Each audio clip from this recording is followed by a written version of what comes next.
தமிழகமெங்கும் கிளைகள் கொண்ட Annamal institute of hotel management and hospital management படிப்பில் சேர்வதற்கான அட்மிஷன் நடைபெறுகிறது.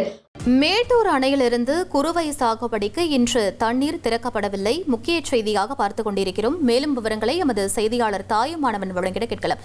தாயுமானவன், என்ன காரணம் சொல்லப்படுது? தற்போது நீர் இருப்பு எவ்வளவாக இருக்கு?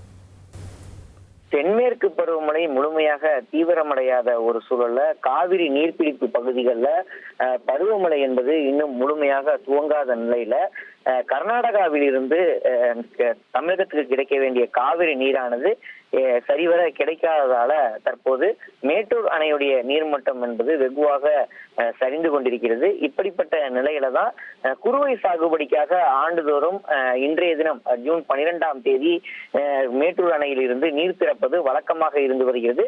இன்றைய தினம் அந்த வகையில குறுவை சாகுபடிக்கு நீர் திறப்பு இல்லை என்பது உறுதியாகி இருக்கிறது. இது தொடர்பான செய்திகள் ஏற்கனவே வெளியிடப்பட்டிருக்கக்கூடிய ஒரு சூழல்ல குறுவை சாகுபடிக்கு மாற்றாக நெல்லுக்கு பதிலாக மாற்று பயிர்களை விளைவிக்க விவசாயிகளுக்கு வேளாண் துறையின் தரப்பிலும் உத்தரவு என்பது வழங்கப்பட்டிருக்கிறது.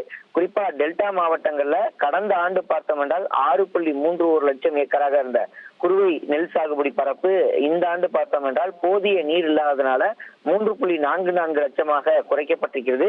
மேட்டூர் அணையில மொத்த கொள்ளளவான 120 அடியில 90 அடி நீர் இருந்தால் வழக்கமாக அணை திறக்கப்படும். தற்போது 71 நீர் திறப்பு இல்லை என்பதை நீர்வளத்துறை அதிகாரிகள் அதிகாரப்பூர்வமா தெரிவித்திருக்கிறாங்க. எனவே இந்த ஆண்டு குறுவை சாகுபடி என்பது பொய்த்து போய்விடுமோ என்ற ஒரு அச்சத்திலும் வேதனையிலும் விவசாயிகள் தள்ளப்பட்டிருக்கிறாங்க. பம்பு செட்டு பாசனத்திற்கு மாற்றாக ஆற்று வழி பாசனத்தை மட்டும் நம்பக்கூடிய விவசாயிகளுக்கு குறுவைக்கு பதிலாக பயிர் வகை எண்ணெய் வித்துக்கள் பயிர்களை சாகுபடி செய்வதற்கு வேளாண் துறை பரிந்துரை செய்திருக்கிறாங்க. மேட்டூர் அணை வரலாற்றுல பார்த்தோம் என்றால் 92 ஆண்டுகால வரலாற்றுல பார்த்தோம் என்றால் சுமார் 20 முறை மட்டும்தான் மேட்டூர் அணை திட்டமிட்டபடி ஜூன் 12ஆம் தேதி திறக்கப்பட்டிருக்கிறது.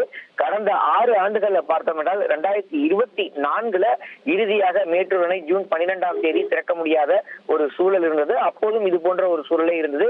சென்ற ஆண்டு மட்டும் பார்த்தோம் என்றால் 7 முறை மேட்டூர் அணை முழுமையாக நிரம்பி அதன் முழு கொள்ளளவை எட்டியதால ஜூன் 12ஆம் தேதி குறுவை சாகுபடிக்கு நீர் என்பது திறக்கப்பட்டிருந்தது.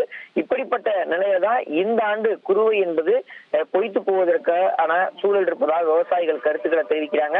காரணம் என்ன அப்படின்னா, இன்னமும் காவிரி நீர்பிடிப்பு பகுதிகளில் பருவமழை பெய்யாத பட்சத்துல இனி வரும் நாட்கள்யாவது மேட்டூருக்கான நீர்வரத்து என்பது அதிகரிக்குமா, மேட்டூர் அணை நிரம்பி நீர் என்பது திறக்கப்படுமா என்ற ஒரு கேள்விக்குறி என்பது எழுந்திருக்கிறது.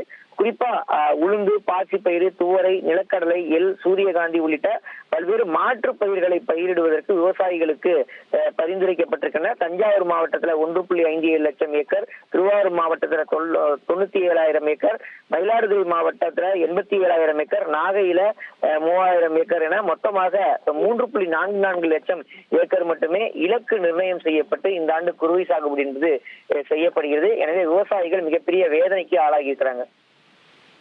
விவரங்களுக்கு நன்றி தாயுமானவன். மேட்டூர் அணையில் போதிய நீர் இருப்பு இல்லாததால் குறுவை சாகுபடிக்கு இன்று தண்ணீர் திறக்கப்படவில்லை. அது தொடர்பான முக்கிய செய்தியை நாம் பார்த்தோம்.